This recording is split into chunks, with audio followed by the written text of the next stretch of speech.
आशा करता हूं आप सब बहुत अच्छे होंगे। मेरा नाम है सिद्धांत अग्निहोत्री। स्टडी ग्लोस पे आपका बहुत बहुत स्वागत है। दोस्तों, ज्योग्राफी चैप्टर 1 फाइनली हम ज्योग्राफी शुरू कर रहे हैं। 6 to 12 तक की एनसीईआरटी हम बहुत अच्छे से देखेंगे और आज हम 6th क्लास की एनसीईआरटी चैप्टर 1 से शुरुआत करेंगे।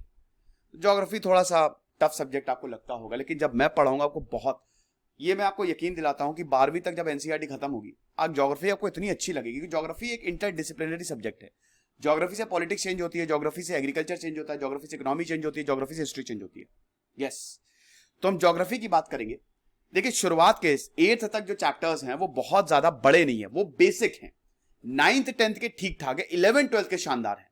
तो 6th to 8th तक जो चैप्टर्स, स्पेशली 6th क्लास के, उसमें ज्यादा कुछ है नहीं, सिर्फ आपको बेसिक समझना है, ठीक है। और उसके बाद जैसे जैसे हम आगे बढ़ेंगे वैसे वैसे बहुत अच्छे से समझते जाएंगे एक एक चीजें। ओके, अब ये खत्म कब होगी? देखिए, वैसे तो दिसंबर टेंटेटिव डेट है, जो कि बहुत भी ऐसे ही वो डाल दिया for the safer side. History polity दोनों की एनसीईआरटी की मैंने टेंटेटिव डेट अक्टूबर लेके चली थी, मैंने 31 जुलाई तक खत्म किया था। कोशिश करूंगा कि एनसीईआरटी, ज्योग्राफी की एनसीईआरटी जो है वो 15 सितंबर तक खत्म हो जाए। कोशिश करूंगा 6 to 12 सितंबर लास्ट तक हर हाल में खत्म हो जाएगी। दिसंबर सेफ साइड के लिए मैं लेके चलाऊं। तो फिलहाल हम अपने सोलर सिस्टम के बारे में जानते हैं। शुरुआती सोलर सिस्टम से होती है। अगर आपको ज्योग्राफी समझनी है तो पहले तो सोलर सिस्टम आपको समझना पड़ेगा। तो the sun, the moon and all those object जो आपको दिख रहे हैं ना, सेलेस्टियल बॉडीज इनको बोला जाता है। These are called celestial bodies, ठीक है, जो धरती के बाहर हैं, जो हमारी आकाश गंगा में है, जो स्पेस में है, अंतरिक्ष में है, यहां पे जीरो ग्रेविटी है। अभी देखिए, अगर आप देखो कि हमारे यहां वैसे 4-6 थ्योरीज हैं कि आखिरकार धरती बनी तो बनी कैसे। सबसे एक्सेप्टेड थ्योरी है बिग बैंग। 13.5 अरब साल पहले, 1300 करोड़ साल पहले सिंगुलैरिटी थी। मतलब एक छोटा सा डॉट था जिसमें सब कुछ, आज का जो आपको ब्रह्मांड दिख रहा है ना, वो एक छोटा सा डॉट में था। Single point of space and time. वक्त भी ना तब नहीं बना था, तो कुछ नहीं था, नथिंग। फिर उसके बाद अनस्टेबिलिटी के कारण, बिग बैंग पे मैंने पूरा एक लेक्चर लिया, आप देखिएगा। अनस्टेबिलिटी के कारण बहुत भयानक विस्फोट हुआ, बिग बैंग। फिर हम ये देखते हैं, एटम बना, वक्त बना, फिर उसके बाद प्लैनेट्स बने, स्टार्स बने, क्लस्टर्स बने, गैलेक्सीज बने, और अभी तक ये फैलता जा रहा है, बनता ही जा रहा है बिग बैंग में, ठीक है। 3.5 अरब साल पहले हमारी धरती बनी। 22 लाख साल पहले इंसान आया धरती पे। इंसान मतलब मॉडर्न ह्यूमन आया, ठीक है, निएंडरथल्स। ये हमारी जर्नी बहुत गजब की रही है। 13.5 अरब साल का इतिहास है। तो अगर आप मॉडर्न हिस्ट्री देखो तो खाली 2000 करोड़ की साल की है। नहीं, मॉडर्न हिस्ट्री तो 150। मतलब अगर जहां से इतिहास हमको पता है वो तो 2,500 साल का ही है। तो यानी कि जो हमारा 98% है, जो आप इतिहास जो आप देखते हो ना, 98% इतिहास हमारा एंशिएंट है। तो ये सेलेस्टियल बॉडीज होती हैं जो आपको धरती के बाहर मिलेंगी। कुछ बहुत बड़ी होती हैं, कुछ बहुत गर्म होती हैं, कुछ ठंडी होती हैं, कुछ गैसेस से बनी होती हैं, कुछ की खुद की हीट होती है, लाइट होती है। अब होता क्या है कि कुछ सेलेस्टियल बॉडीज को हम स्टार्स कहते हैं, तारे। तारे जो हैं, दे एमिट लाइट। गैसेस के कारण लाइट का एमिशन होता है, तभी वो चमकते हैं। हमको स्टार्स में डिफरेंट पैटर्न्स, डिफरेंट ग्रुप्स नजर आते हैं, उनको कॉन्स्टलेशन कहते हैं। कॉन्स्टलेशन, सप्तऋषि, सप्तऋषि मंडल, 7 तारों का मंडल। It's a group of 7 stars. Ursa Major constellation जिसको बोला जाता है। कई स्टार्स अकेले रहते, कई ग्रुप में रहते हैं। तो अगर आपको, पहले क्या होता था ना कि हम अंतरिक्ष को देख के, तारों को देख के ही, हवा को देख के ही, ट्रेड विंड्स था ना, ट्रेड विंड्स, कि जहां हवा जा रही है वहीं पे ही शिप ले जाओ।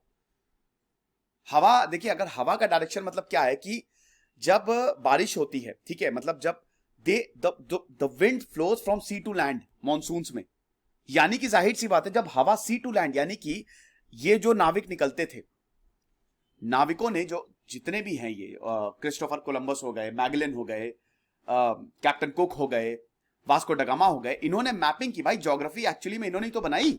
मतलब इन्होंने बताया कि मैप बनाया, इन्होंने कार्टोग्राफर्स साथ में लेके चलते थे ये। अब तो खैर गूगल से सैटेलाइट है सब, आपको मैपिंग अब पता ही चल जाती है, लेकिन उस समय ऐसा था। तो जहां हवा जाती थी, क्योंकि भाई वो जाएगी तो जमीन पे ही ना, उसी को फॉलो करते करते ये लोग जाते थे, उसी डायरेक्शन में ये शिप जो है वो मोड़ लेते थे। ऐसे ही क्या होता है कि जब आसमान में तारे आपको नजर आएंगे तो इन तारों से ही आप डायरेक्शंस को रिकॉग्नाइज करते हैं, कहां जाना है। नॉर्थ में है यानी कि north direction, north star indicates north direction, इसको पोल स्टार भी बोलते हैं, और यह हमेशा सेम पोजीशन पे ही रहता है। ठीक है, ये आपके सप्तऋषि है और ये आपका नॉर्थ स्टार है, पोल स्टार जिसको बोला जाता है। तो इससे हम बताते थे कि अच्छा वेस्ट इधर है, ईस्ट इधर है, साउथ उधर है। तो अब हमारे सोलर सिस्टम में क्या है, 8 प्लैनेट से, पहले 9 थे, लेकिन अब प्लूटो एक प्लैनेट नहीं रहा। सूरज है और सैटेलाइट्स है। हमारी जो आर्टिफिशियल सैटेलाइट तो बहुत सारी है, लेकिन जो नेचुरल सैटेलाइट है वो है मून, चंद्रमा। बाकी बहुत सारी और भी सेलेस्टियल बॉडीज हैं, एस्टेरॉइड्स, मीटेरॉइड्स जिनको बोलते हैं। हमारे सोलर सिस्टम में जो सूरज है वो सेंटर में। पहले क्या सोचा जाता था कि सूरज सेंटर में नहीं, धरती सेंटर में है और सारे प्लैनेट्स उसके इर्द गिर्द घूम रहे हैं, लेकिन बाद में कॉपरनिकस आए और फिर उसके बाद आए केपलर। उन्होंने बताया ना, सूरज जो है वो केंद्र में है और जितने प्लैनेट्स हैं वो सूरज के इर्द गिर्द चक्कर लगाते हैं। It is huge and made up of extremely hot gases. ये बहुत बड़ा है और ये हॉट गैसेस से बना हुआ है। सूरज is the ultimate source of energy. सूरज से ही आपको एनर्जी मिलती है, लेकिन एक दिन ये भी खत्म हो जाएगा, सूरज भी खत्म हो जाएगा। सूरज भी एक दिन ब्लैक होल बन जाएगा। ब्लैक होल अभी हम बाद में बात करेंगे, फिलहाल अभी सोलर सिस्टम पे ही हम कंसंट्रेट करते हैं। बहुत गर्म है सूरज, बहुत गर्म। सूरज के बगल में है मरकरी। मरकरी के ही पास अब जब आप जाएंगे तभी आप जल जाएंगे। 150 बिलियन किलोमीटर अवे, इतना दूर है हमारा सूरज। सूरज जो है वो 15 करोड़ किलोमीटर दूर है हमारी धरती से, इतना दूर है। ये देखो आप, ये है आपका सोलर सिस्टम। ये है सूरज, सबसे बगल में है मरकरी, ये है वीनस, फिर उसके बाद धरत। माई, इसको आप याद कैसे करोगे, my very elegant mother. Mercury, Venus, Earth, Mars, my very elegant mother just shows you 9 planets. लेकिन वही है ना कि प्लूटो अब रहा नहीं, तो ये शुरुआत के, इसको रॉकी प्लैनेट्स बोला जाता है। जो शुरुआत के 4 इनको रॉकी प्लैनेट, और बाद के जो जुपिटर हैं, सैटर्न है, यूरेनस है, नेपट्यून है, इनको गैसियस प्लैनेट्स बोला जाता है। हमारे सोलर सिस्टम का सबसे बड़ा प्लैनेट है जुपिटर और सबसे जो छोटा है वो है आपका मरकरी। ठीक है, तो सूरज है, फिर मरकरी है, फिर वीनस है, फिर अर्थ है। My very elegant mother just shows you 9 planets, बचपन में से रटा था। ओके, तो ये हमारा सोलर सिस्टम है और ये सब जितने प्लैनेट्स है ना, आप सूरज के इर्द गिर्द घूमते रहते हैं, सूरज के। और ये इलिप्टिकल पाथ्स हैं। इलिप्टिकल मतलब, इलिप्स मतलब क्या होता है, सर्कल है, सर्कल को थोड़ा खींच दीजिए वो इलिप्स हो जाएगा। 8 प्लैनेट्स हमारे सोलर सिस्टम में, और सूरज से जितना ज्यादा डिस्टेंस उतना ज्यादा ठंडा होगा। Mercury, Venus, Earth, Mars, Jupiter, Saturn, Uranus, Neptune. पहले प्लूटो भी था, लेकिन अब प्लूटो एक प्लैनेट नहीं रहा। ये घूमते हैं, ये सूरज का चक्कर लगाते हैं। जिस रास्ते में घूमते हैं उसको कहते हैं ऑर्बिट्स। एलोंगेटेड पाथ्स को बोलते हैं ऑर्बिट्स। यही एलोंगेटेड पाथ्स को एलिप्स भी बोला जाता है, जो इनका शेप होता है। मरकरी सूरज से सबसे पास है। हमारी धरती सूरज के चक्कर एक दिन में लगाती है, यानी कि 24 घंटे लगभग, और एक साल में 365 1/4 डेज।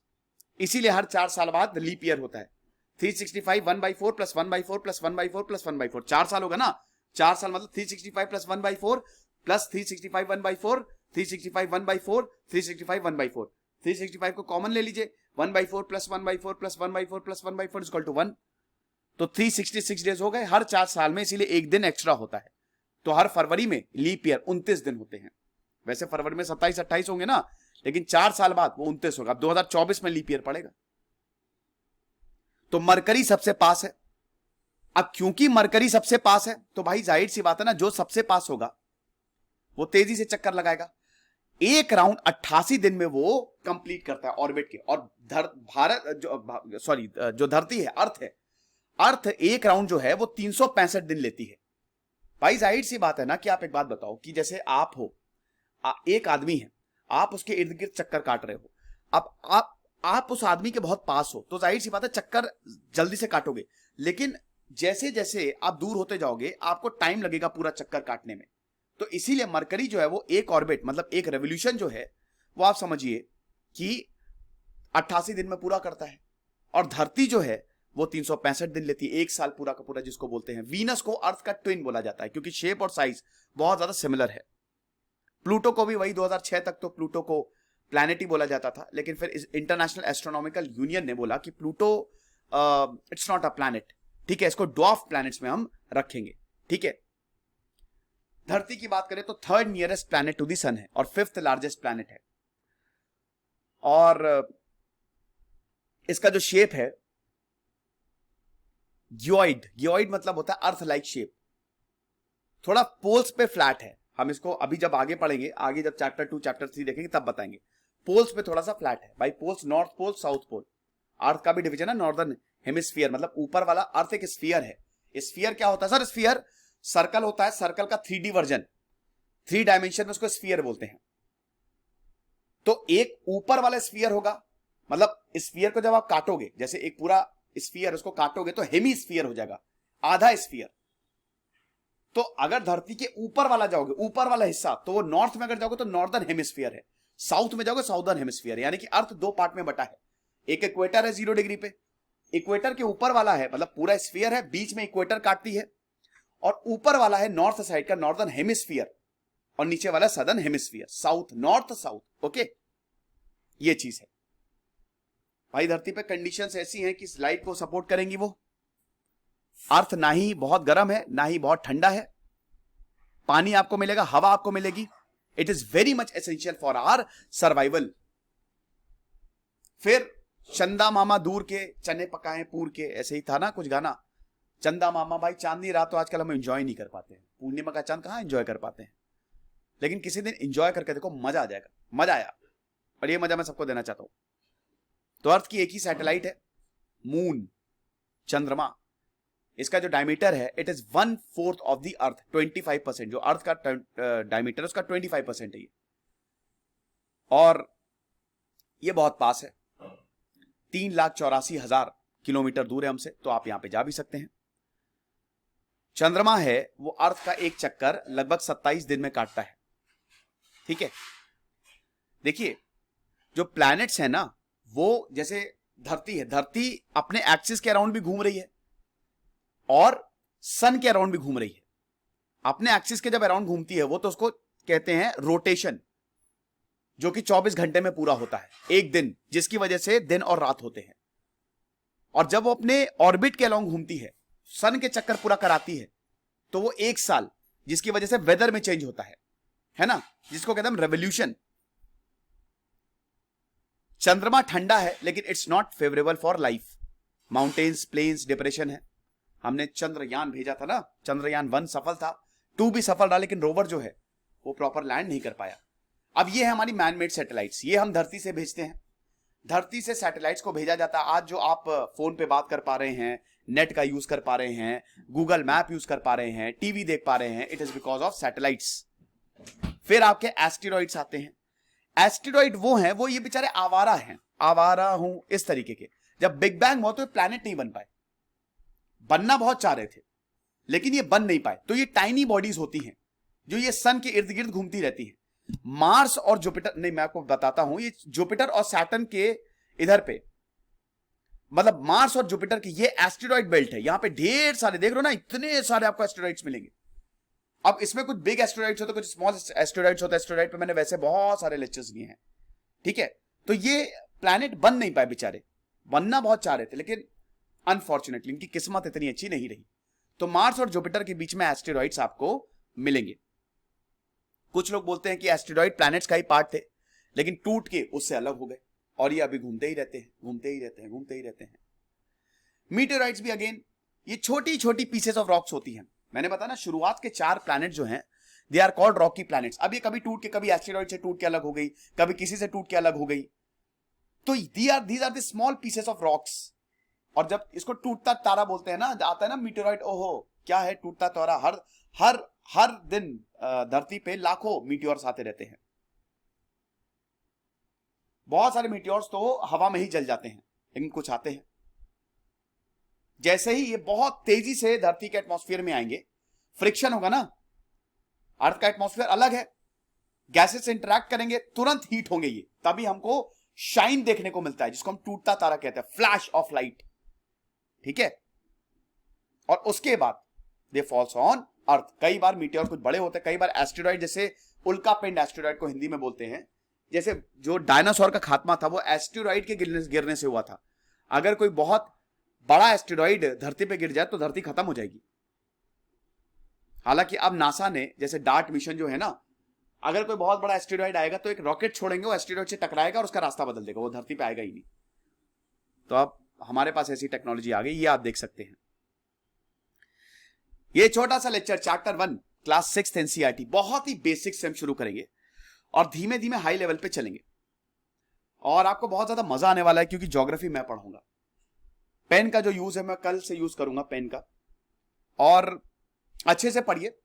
ये पहला चैप्टर था और ये मैं यूट्यूब पे भी अपलोड करूंगा, तो आप अभी भी एडमिशंस ओपन है, एडमिशंस तो ओपन है ही है, ज्योग्राफी के एनसीईआरटी आप अवेल कर सकते हैं, ऑफर्स अभी भी चल रहे हैं।